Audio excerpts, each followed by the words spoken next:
Hi friends, माँ जोगमाया देवी शक्ति YouTube channel को आपण मान स्वागत। आज आम जाना जदि मिल जाए बिलेईर यही जिनिस तेबे आपण को कोटिपति हबार केही भी अटकई परिबेनी। तो फ्रेंड्स ए बाबद कहवा पूर्व मुझे कही रखुच्छी जदि आपड़ एपर्यंत आम चैनल टी सब्सक्राइब करना तले जाइए लाल बटन घंटी ऑप्शन को दबे आम चैनल टी प्रथम सब्सक्राइब करनी। एवं जदि आपण माने आमर पुराना सब्सक्राइबर आपण को आमर समस्त वीडियो पुराना वीडियो गुडी को शो करना तेबे आपण काम करंतु प्रथम चैनल टी को अनसब्सक्राइब कर दियंतु एवं तापर पुणी थे सब्सक्राइब करी नोटिफिकेशन को जाई ऑल बटन ऊपर ऑल बटन जो घंटी ऑप्शन रहउछि तारि पर क्लिक कर दियंतु आपण को आमर प्रत्येक वीडियो गुडी को शो करिवो। सहित मुझे कही रखुच्छी जदि आपण मानसिक ठाकुराणी माँ जोगमाया को आपण निज गृह प्रतिष्ठा करने चाहते व्यवसाय प्रतिष्ठान प्रतिष्ठा करने चाहते फैक्ट्री दुकान गृह प्रतिष्ठा करने चाहते सहित महालक्ष्मी यंत्र प्रतिष्ठा माँ प्रतिष्ठा गृह शुद्धि ग्रह शुद्धि हवन गृह किरण यह सब जब आम पंडित मान द्वारा करने चाहते दि जा नंबर आम सहित जोगाजोग करूँ। ओडिशा समेत भारत अनेक प्रांत में माँ जोगमाया को प्रतिष्ठा कर अनेक भक्त अनेक चमत्कार फल पाई सारी आपण माँ को गृह करंतु प्रतिष्ठा और देखु चमत्कार। जदि आपंकर कौन प्रकार समस्या थाए ताहले समस्यार समाधान चाहते दि जा नंबर आम सहित जोगाजोग करेंगे। आसतु दर्शक बंधु आम जाना जदि मिल जाए बिलेईर यही जिनिस तेरे हो आपण कोटिपति। आज्ञा हाँ, अभाव बा धनहीनतार कारण व्यक्ति को सुखरु वंचित करिथाए। प्रत्येक व्यक्तिर मन रे यह थाए कि ता पाखरे बहु धन रहू ता द्वारा तार प्रत्येक इच्छा को से पूर्ण करि पारु। किंतु किछि किछि लोकन पाखु पैसा आसी थाए किंतु सेही पैसा तांका पाखरे बहुत दिन पर्यंत रहि न थाए। एही प्रकार समस्या मुक्ति पाइबा पई आम शास्त्र रे बहुत किछि उपाय अछि जहा को प्रयोग करी आपण बहुत लाभ पाई परिबे। आपण को पर्स केबेले खाली हबनी। तबे एमिते एक शक्ति अछि बिलेईर जेर बा बिलेईर गर्भनाल जहा को हमें कहिथे फूल बोली मध्य कहिथे। जन्म कला पर जो फूल पड़िथे से फूल बोली मध्य हमें कहिथे।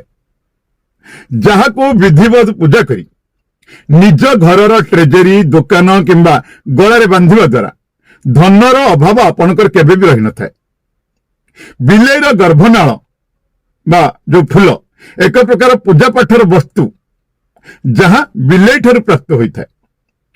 जेतेबेले बिलेई पिला जन्म करिथाए सही मौका भितरे बिलेई कौन करता है निजर गर्भनाल को बा फूल को खाई जाई थाए। किंतु तार नाड़ को अति सावधान द्वारा प्राप्त करनियंतु तो ताहा बहुत लाभ करे एवं सिद्धि मध्य होता है। जेमती बिलेई पेटरू फूल बाहरी आसिबो ताहा पर आपण कपड़ा देई ताको ढांकी दियंतु। एमिति करिबा द्वारा बिलेई ता खाई परिबो नाही। काहे कि ना प्रसव पीड़ार कारण तार शरीर मध्य शिथिल थाए। से सेति पई शीघ्र झटि करी ताको खाई परिबो नाही। जेमिति ना हो काहे कि प्रसव परे आपण कोन करिवे ना तार फूल को उठे नेबा आवश्यक। तापर ताको खरारे सुखाई प्रयोजनीय रूप दि जाई थाए। खरारे सुखाइबा समय रे फूलर रक्षणाबेक्षण रे सतर्कता अवलंबन करबा मध्य आवश्यक। अन्यथा काऊ चिल कुकुर केही भी ताको उठाई करी नै जाई पारंती। तेज खरारे 2-3 दिन पर्यंत रखिबा परे ताहा चमड़ा भली सुखी जाई थाए। तापर ताको 2-3 वर्गर इंच रे जेमते आपन को सुविधा हबो आपन जेमते सुविधा हबो ताको काटी नियंतु एवं तापरे सेथिरे हळदी लगाई रखंतु। एही परी हळदी लगाइबा द्वारा बा आपन को ताको हळदी लगाई रखिबा द्वारा बिलेई फूलर टुकुड़ा लक्ष्मी यंत्र भली काम करि थाए। बिलेईर फूल तांत्रिक सिद्धि रे जादू भली काम करि थाए। बिलेईर फूल पारंपरिक रूप से तांत्रिक मानक द्वारा प्रयोग करा जाय थाए। व्यापारी राजनेता पुंजी निवेशकारी शेयर मार्केट रे जो मैंने पैसा लगाउछंती ता सहित जुआरी बेपारी जो मैंने बेपार कर उच्च आसन लोक जो मैंने नेता और अभिनेता एमानक पई लाभकारी होइथाय। एथिरे चमत्कारी शक्ति थाए जहां जादू भली काम करिथाय। यह मनुष्यर चिंताधारा और क्षमता को एवं मनर उपस्थिति को सुदृढ़ करिथाय। मनुष्यर आत्मविश्वास स्तर बढ़ाई थाए। यह ग्रह राहु मंगल एवं शुक्र हानिकारिक प्रभाव को दूर करिथाय। बेपार रे सफलता मिलता एवं संचय बढ़ाई थाए। बेपारी मानकर समृद्धि एवं परिवार रे एकतार शक्ति प्रदान करिथाय।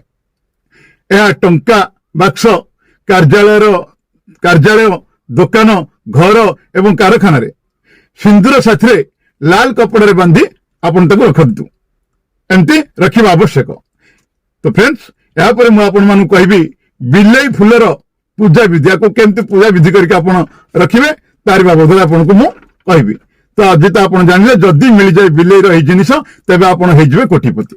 जदि वीडियो आपको भल लगी था लाइक करेंगे, कमेंट्स करेंगे, शेयर करेंगे और चैनल को सब्सक्राइब करेंगे। तबे आ गोटे वीडियो पर्यंत मु रहूछि आपण मानकर चिरपरिचित अवनी प्रधान। जय मां जोगमाया। नमस्कार। मां आपणकर चलापीठ कुसुमित करंतु।